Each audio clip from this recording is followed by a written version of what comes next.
সুপ্রিয় দর্শক, আসসালামু আলাইকুম। আপনাদের সবাইকে স্বাগত জানাচ্ছি এখনকার আলোচনা। আপনাদের সঙ্গে আছি আমি সিরাজুল ইসলাম। দর্শক, আপনারা এরই মধ্যে জেনেছেন যে ইরান এবং আমেরিকার মধ্যে আলোচনা হতে যাচ্ছে পাকিস্তানের রাজধানী ইসলামাবাদে। প্রশ্ন উঠেছে এই আলোচনা সফল হবে কিনা। এরই মধ্যে ইরানের প্রেসিডেন্ট মাসুদ পেজেশকিয়ান সুস্পষ্ট করে বলে দিয়েছেন, কোনো শক্তির চাপের কাছে ইরানকে আত্মসমর্পণ করানো যাবে না। অর্থাৎ ইরান কোনো মতেই কারোর চাপের কাছে কোনো চুক্তিতে সই করবে না। তাহলে কি মনে হয়, এই আলোচনা কি সফল হবে? সুপ্রিয় দর্শক, এই বিষয়টি নিয়েই মূলত এখনকার আলোচনা। আশা করি আপনারা সঙ্গেই থাকবেন। দর্শক, ইরান এবং আমেরিকার মধ্যে 40 দিন যুদ্ধ হওয়ার পর সাময়িক একটা যুদ্ধবিরতি হয়েছিল 14 দিনের, 2 সপ্তাহের। এই যুদ্ধবিরতিটা হয়েছিল মূলত আমেরিকার প্রেসিডেন্ট ডোনাল্ড ট্রাম্পের চাপের কারণে। চাপের পরে মানে হচ্ছে ডোনাল্ড ট্রাম্প পাকিস্তানকে খুব চাপাচাপি করছিলেন, খুব পীড়াপিড়ি করছিলেন যে একটা যুদ্ধবিরতির ব্যবস্থা করো, তা না হলে আমেরিকাকে ইরানের উপরে ব্যাপক হামলা করতে হবে, কিন্তু তার পরিণতি সব পক্ষের জন্য খারাপ হবে এবং সেইটা তিনি হ্যান্ডেল করতে পারবেন না। ভয়াবহ খারাপ অবস্থা হবে। বিশেষ করে ইরানের পক্ষ থেকে যে প্রতিরোধ বা প্রতিশোধ আসবে সেটা ট্যাকেল করা কঠিন হবে। কিন্তু আমেরিকার প্রেসিডেন্ট ডোনাল্ড ট্রাম্প যেহেতু ঘোষণা দিয়েছিলেন যে ইরানকে পৃথিবীর মানচিত্র থেকে মুছে ফেলা হবে, ইরানের সভ্যতাকে, সেই কারণে তিনি হামলা করতে বাধ্য। অথচ সেই সময় কিন্তু একবার আলটিমেটাম কিন্তু শেষ হয়ে আসছিল। এই জন্য তিনি পাকিস্তানকে এমন কথা বলেছিলেন যে ইরানকে এমন শর্ত দিতে বলো যা আমরা মেনে নেব, বা যেভাবে হোক একটা যুদ্ধবিরতি এখন কার্যকর করা যায়। অর্থাৎ ওই হামলা পাল্টা হামলার দিকে আমরা যেতে চাই না। তখন পাকিস্তানের পক্ষ থেকে ইরানের সাথে কন্ট্যাক্ট করা হয়, যোগাযোগ করা হয়, এবং ইরান তাদের কথায় সাড়া দিয়ে আপাতত যুদ্ধবিরতিটা 2 সপ্তাহের জন্য মেনে নেয়। এবং তারা পরিষ্কার করে বলেছিল যে আমরা আসলে অল্প সময়ের বা ক্ষণস্থায়ী কোনো যুদ্ধবিরতির দিকে যেতে চাই না, আমরা স্থায়ীভাবে যুদ্ধের অবসান চাই, তা না হলে আমরা যুদ্ধ করে ফয়সালা করব। পরে আমেরিকা ইরানের সাথে পাকিস্তানের রাজধানী ইসলামাবাদে আলোচনা করতে বসেছিল এবং আলোচনা হয়েও ছিল, এবং এমন কথা জানা গিয়েছিল যে আলোচনা সফল হওয়ার কাছাকাছি, অর্থাৎ একটা চুক্তি হয়ে যায়। কিন্তু ইসরায়েলের প্রধানমন্ত্রী বেনিয়ামিন নেতানিয়াহুর একফরের কারণে সমস্ত সবকিছু বানচাল হয়ে গেছে। এরপরে আবার নতুন করে এই যে হরমুজ প্রণালীতে ব্লকেট দিয়া পাল্টা ব্লকেট, এইটা সেটা বহু কিছুর পরে এখন নতুন করে কিন্তু আবার মূলত এবারও আমেরিকার পক্ষ থেকে এই আলোচনার উদ্যোগ নেওয়া হচ্ছে। আমেরিকার মেসেজ নিয়েই কিন্তু পাকিস্তানের প্রতিনিধি দল ইরানে গেছে। এখন এর ভিতরে ডোনাল্ড ট্রাম্প তো সোশ্যাল মিডিয়া থেকে শুরু করে বিভিন্ন জায়গায় ব্যাপক বক্তব্য দিচ্ছে। তিনি খুবই আশাবাদী যে ইরানের সাথে বিরাট বড় চুক্তি হতে যাচ্ছে, চীন খুশি হবে, সবাই খুশি, যে বিশ্ববাসীর জন্য সুখের বার্তা, বিশ্ববাসীর জন্য হরমুজ প্রণালী খুলে দেওয়া হলে, চীনের জন্য খুলে দিল, সবার জন্য। তাহলে তো আর সংকট থাকার কথা না। কিন্তু প্রশ্ন হচ্ছে যে আলোচনা হতে যাচ্ছে সেই আলোচনা সফল হবে কিনা। ডোনাল্ড ট্রাম্প হুটহাট করে যে কাজ করেন বা যে কথা বলেন, ইরান তো তা করেন না এবং সেরকম কথাও বলেন। ডোনাল্ড ট্রাম্প যে এত এত কথা বলছেন, বাট ইরানের কর্মকর্তারা কিন্তু একেবারেই চুপ। তারা কিন্তু খুব মেপে জুপে কথা বলছেন, কোনটা বলা উচিত কোনটা বলা উচিত না ভেবে চিন্তে সব বলছেন, এবং কথা কিন্তু কম বলছেন। তারা বোঝার চেষ্টা করছেন যে আসলে কি হতে যাচ্ছে, কি করতে চায়। এবং এই জন্য পাকিস্তানের প্রতিনিধি দল ইরানে গেছেন, সেখানে আলোচনা হবে এবং ইরানি কর্মকর্তারা খুব স্ট্রং পজিশনে থেকেই এই আলোচনা করবেন।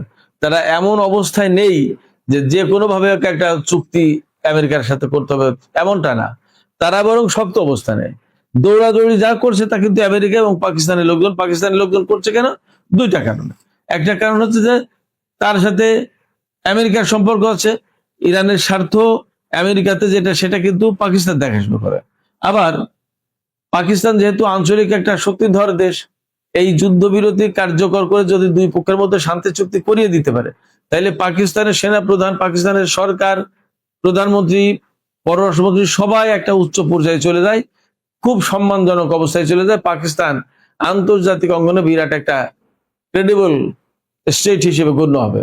যেখানে অনেক বড় বড় শক্তি এই যুদ্ধবিরতি করতে পারেনি, সেখানে পাকিস্তান যদি করিয়ে দিতে পারে, তাহলে পাকিস্তানের জন্য কিন্তু একটা বিরাট পজিটিভ একটা ব্যাপার, বিরাট অ্যাচিভমেন্ট। সেই জন্য তারা খুব চেষ্টা করছে।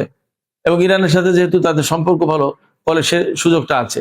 এবং আমরা যা বুঝতে পারছি, এই আলোচনা প্রথম দিকে কথা ছিল যে ইসলামাবাদে হবে নাকি ইস্তাম্বুলে হবে, তবে যে আলোচনার যে পরিস্থিতি তাতে মনে হচ্ছে যে আলোচনাটা ইসলামাবাদেই হবে, এটা মোটামুটি পরিষ্কার। ডোনাল্ড ট্রাম্প তো বলেছেন যে, একটা পত্রিকার সাংবাদিকদেরকে বলেছেন যে তোমরা পাকিস্তানে থাকতে পারো। তারপরে তিনি আবার প্রশ্ন করেছেন, কেন থাকবা জানো? সেখানে একটা কিছু বড় কিছু হবে, এবং বড় কিছু হবে, তা যদি না হতো তাহলে আমরা কেন আর একটা দেশে যাবো, এরকম কথা বলেছে।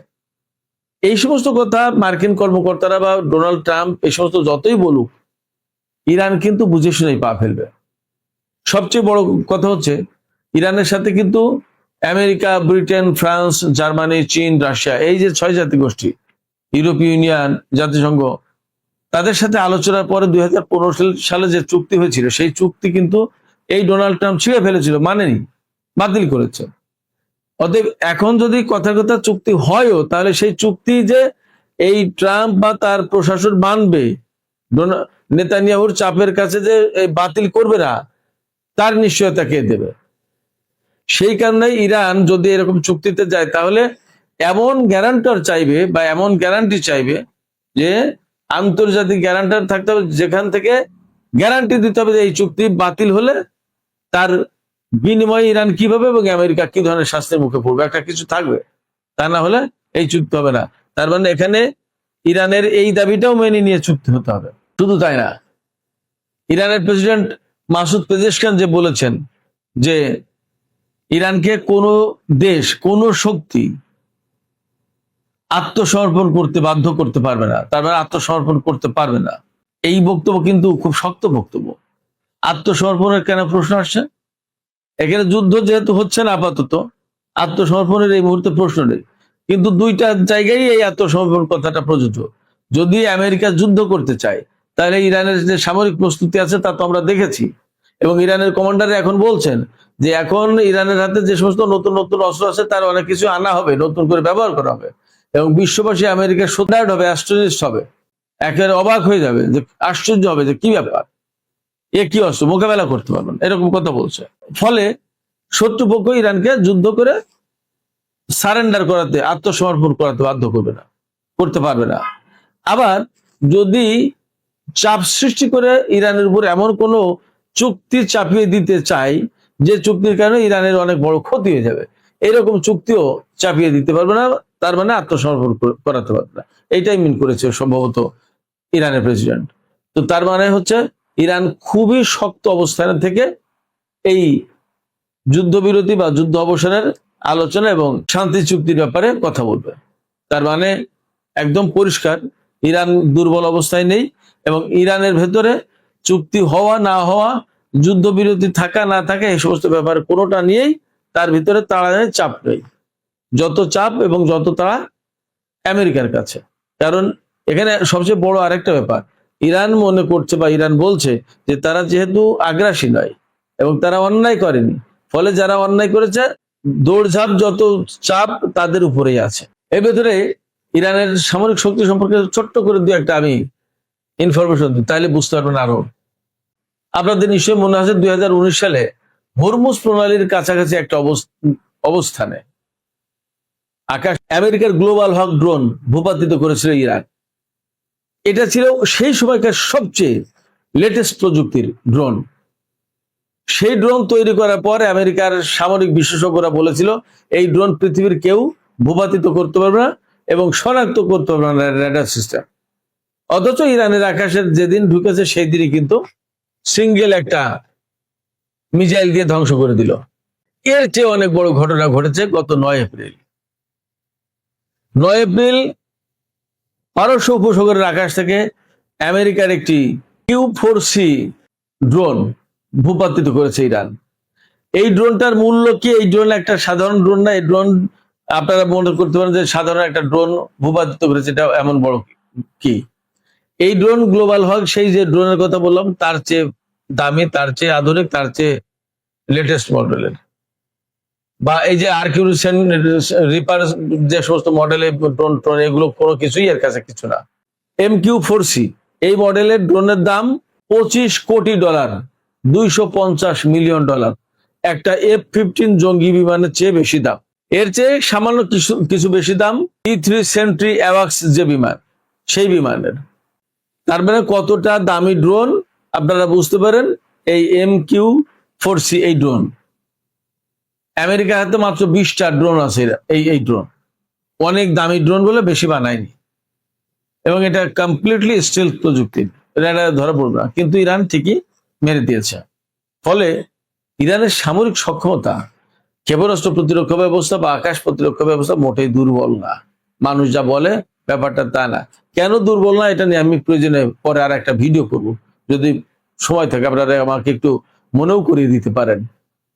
তো যাই হোক, ইরান যখন এই MQ-4C মডেলের ড্রোন ভূপাতিত করতে পারছে, F-15, F-16, F-35, যখন F-18 এই সমস্ত ধ্বংস করছে, কোনো ব্যাপারই না। সেক্ষেত্রে আমেরিকা কোনো মতেই ইরানকে চাপ সৃষ্টি করে কোনো চুক্তি চাপিয়ে দিতে পারবে না, এবং চাপ সৃষ্টি করে কোনো চুক্তি সফল হবে না।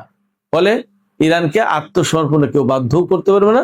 মাসুদ পেজেশকিয়ারের এই বক্তব্যই সঠিক।